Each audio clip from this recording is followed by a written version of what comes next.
Bienvenue dans le vestiaire avec Nicolas Saint-Pierre. On parle de football avec Renaud Bourbonnais.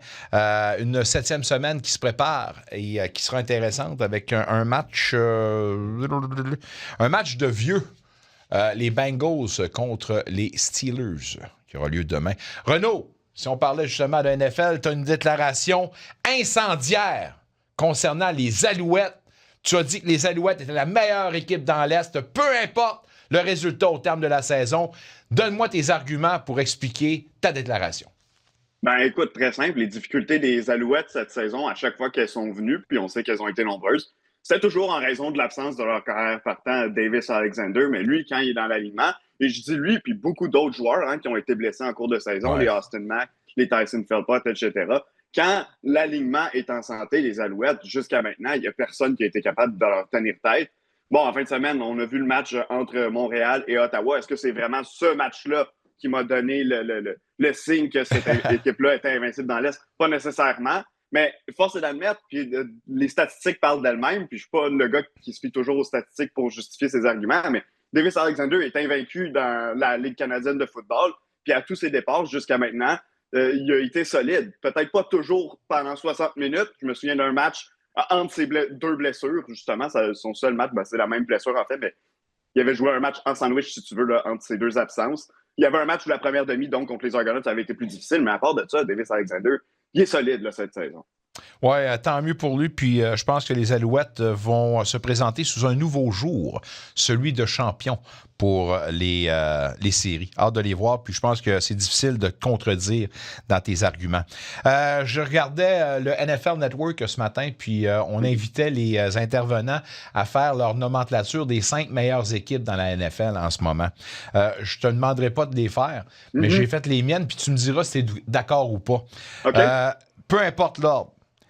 Les Chiefs, les Bucks, les Colts, les Falcons et les Patriots de la Nouvelle-Angleterre.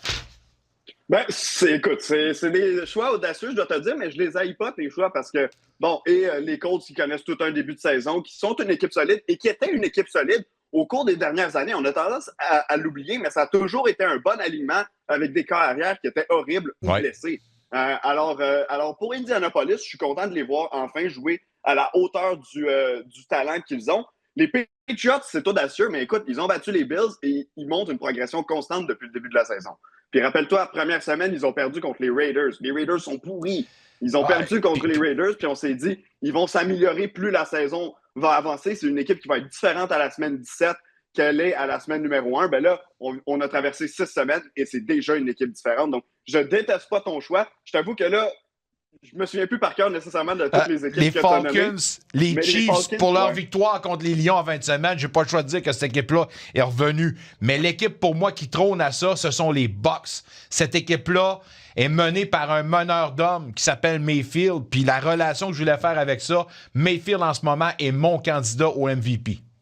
Ben, je suis content d'entendre ça parce qu'il est le mien également. Sans aucun doute, d'ailleurs, depuis le début de la saison. Écoute, c'est spectaculaire ce que Baker Mayfield fait. Un jeu, je me souviens, au cours du dernier match, où c'est 3e essai et 18. Il y a un joueur qui lui tombe sur le dos. Il réussit à s'en défaire. Sprint, tombe par en avant, prend le contact, va chercher le premier essai. Il est absolument fantastique. Puis il ne faut pas oublier qu'il y a 3 bons receveurs, mais ils sont toujours blessés un à la suite de l'autre. Donc, il n'y a jamais vraiment son équipe complète de receveurs sur le terrain.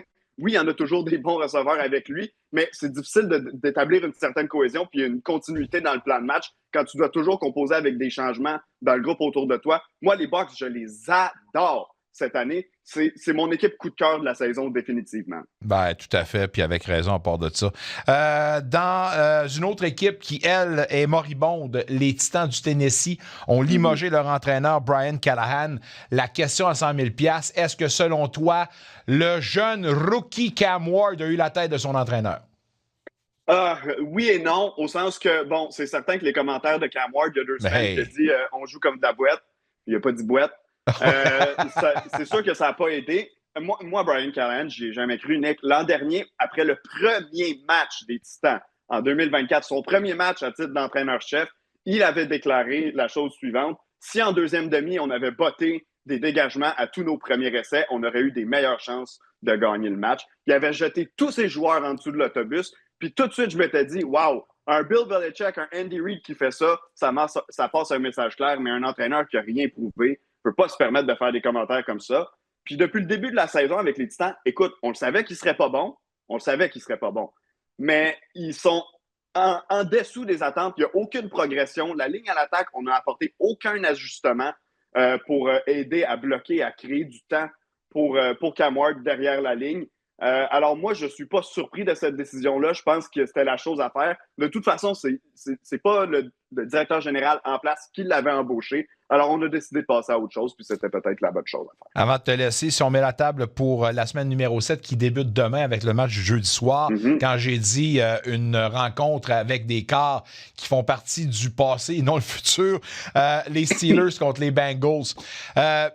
Je vais t'avouer que les Steelers, je débattais à savoir si je devais les mettre dans le top 5 parce que force est d'admettre qu'Aaron Rodgers puis sa gang, Metcalf entre autres, semble faire le travail pour l'instant. Là.